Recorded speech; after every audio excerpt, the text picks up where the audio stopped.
Good morning, parents and teachers who may be watching. Welcome to Creating Math Ahas for Parents. I'm Dr. Sandy Atkins, Sandy, and in this video, we're going to look at mixed number multiplication. Now, I have on the screen pieces from a fraction kit, and your children probably will be making or have made a fraction kit when they've been working with fractions. Typically begins in grade 3. But we use them also in grade 4 and 5. You'll notice mine aren't labeled. That's on purpose because it helps them know why we name pieces what we name. But when it comes to mixed numbered multiplication, what we're trying to help children understand is that a mixed number is a mixture of wholes and parts. I could take two wholes and put them together with, let's say, two 1/8 pieces, right? Our mixed number consists of a whole and then a fractional part of something, okay? Two wholes and 3/8, 2 and 3/8. So prior to mixed number multiplication, we want to make sure that they understand what a mixed number is and how it links wholes and parts. Now, when I was in school and I would learn, let's look at the problem 3 1/2 times 2 1/4. Now, when I would learn how to do this, we would rewrite this using what we were told was an improper fraction, but an equivalent fraction that thinks in terms of number of halves in this case. So 3 1/2 is equivalent to 7 1/2 pieces. 2 1/4, we think of how many 1/4 pieces are in that, 9 1/4 pieces. And then what we would do is remember the algorithm, the rule. You multiplied the numerators, you multiplied the denominators, and then quite often we were required to take it back to a mixed number. Now, we want the fraction to be in simplest form often. Your child will be asked to keep it in simplest form, which means there's not a common factor that will go into numerator and denominator evenly. So in this case, this is in simplest form, where the numerator is greater than the denominator. If we want to write the equivalent form for this improper fraction, this version, we would have, I believe it's going to be 7 wholes, right? 56, and 7 1/8 pieces. Also, simplest form in terms of mixed number, simplest form where the fraction numerator is greater than denominator, improper fraction. Now, in other videos, we've looked at the area model, and we want to look at the area model for this because the area model is a distributive property way. So we can think when we're multiplying 3 1/2 times 2 1/4, we can think of 3 1/2 as 3 plus the 1/2. I'm going to use a dot for multiplication. We can think of 2 1/4 as 2 plus 1 1/4. You see, and then using the distributive property, we know we have that 3 by 2 put together with a 3 by 1/4, put together with a 1/2 by 2, put together with a 1/2 by 1/4. Now, there are videos available on multiplying fractions less than 1. So I'll leave a link below to some of those other videos. There are also videos available on using an area model for double digit, and that's a predecessor to this too. The trick to me with this distributive property is how do we make sure they get all of these pieces? Okay, now let's look at the area model for this. We're going to pretend we have a rectangle whose dimensions are 3 1/2 by 2 1/4. But we're going to think of that mixed number as 3 wholes put together with 1/2. Now, remember, area is additive. If you think about redoing flooring in your home. You could find the area, square footage of each room, add it together and get the total square footage. That's what's happening here. I can cut this up into simpler, more manageable pieces, find the area of each piece, and then I'll get the total area for the total product.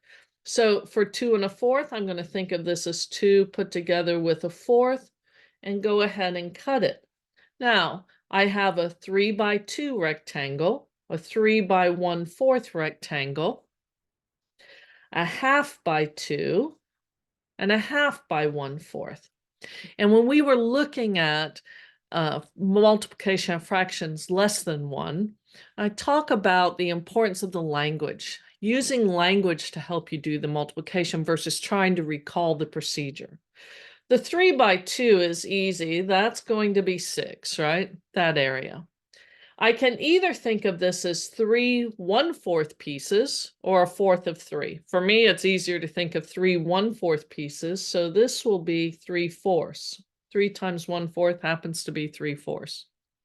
I can think of a 1/2 times 2. Well, 2 1/2 pieces or 1/2 of 2. In either case, I'm going to have 1.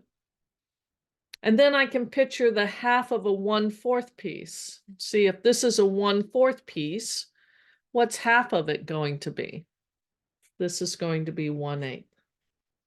Now notice what I have. I have a 3 by 2. There's that one.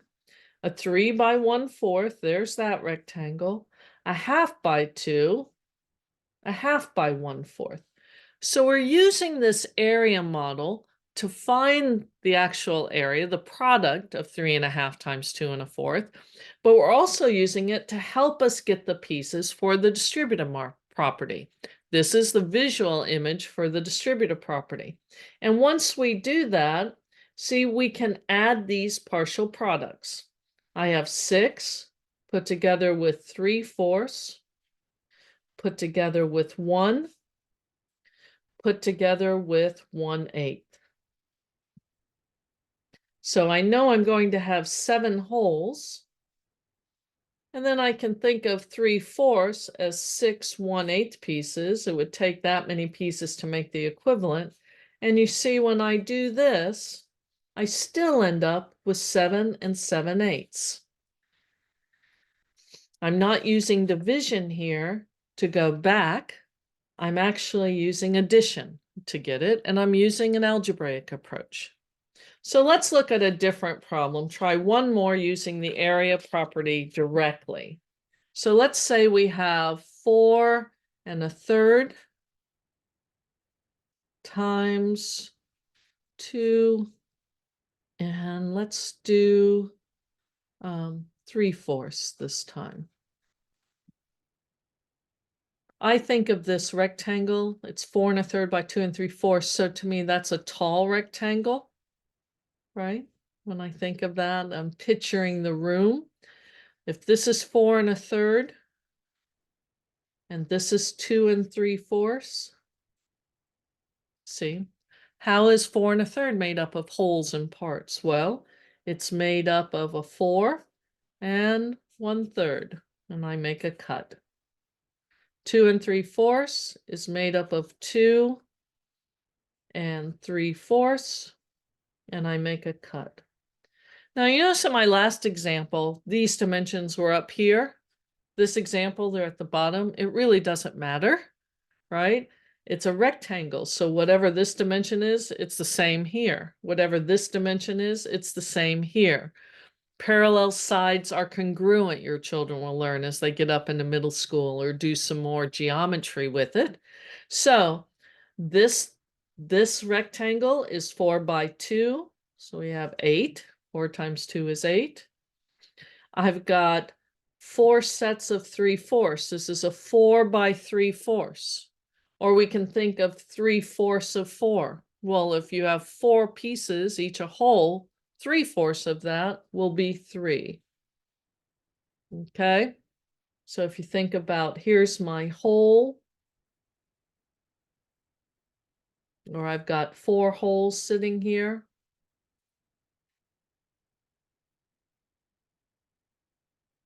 There's my set. What's 3/4 of that? 3 wholes. Okay, the pictures will help with the multiplication. Notice what I'm doing. I'm picturing the imagery, what it looks like, versus always memorizing the rule. I'm also thinking to myself, which way of thinking of this is easier to multiply? 3/4 of 4 or 4 sets of 3/4? For me, 3/4 of 4. It's the playfulness of the number. Same here. Which is easier, 1/3 of 2 or 2 1/3 pieces? And the same thing, I've got 1/3 of 3/4 or 3/4 of 1/3. Well, the 1/3 of 3/4, it's the same idea. Let's say I have a hole and I've cut it. Here are my 3/4, right? So I've got 3 1/4 pieces sitting here. What would be a third of that? Just one of them.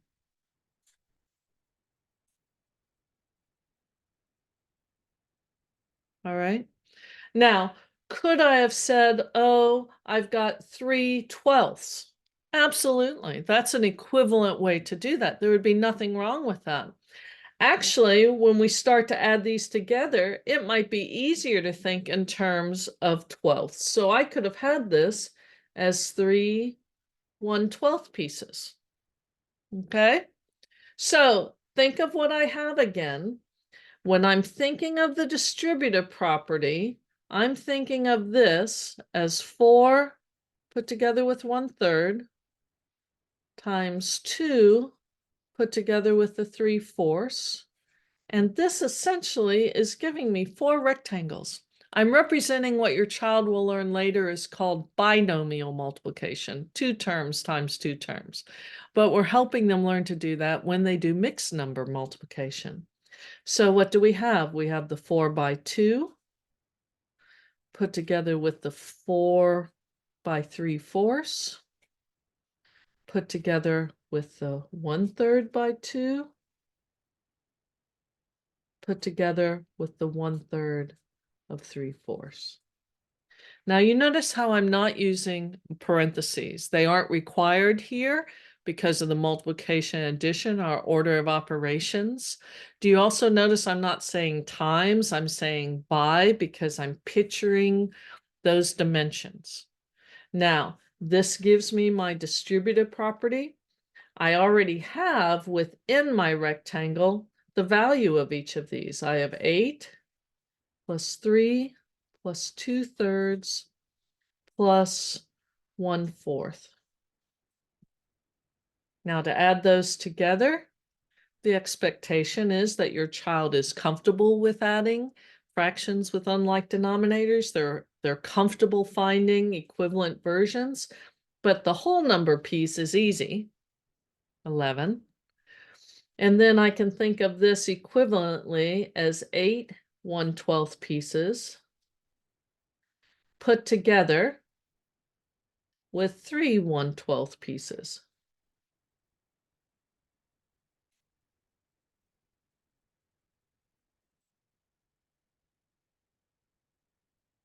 Okay.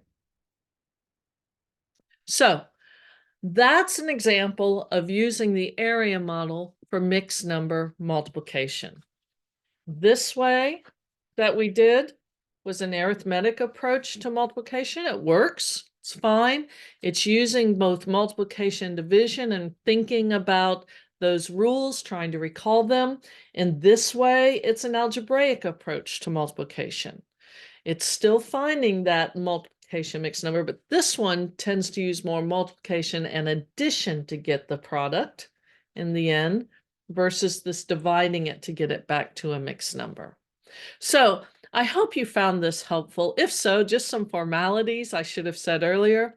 If you found it helpful, like this video, please give it a thumbs up. Please subscribe to the channel. It helps a lot. Set the notifications bell so that you know when other videos are available.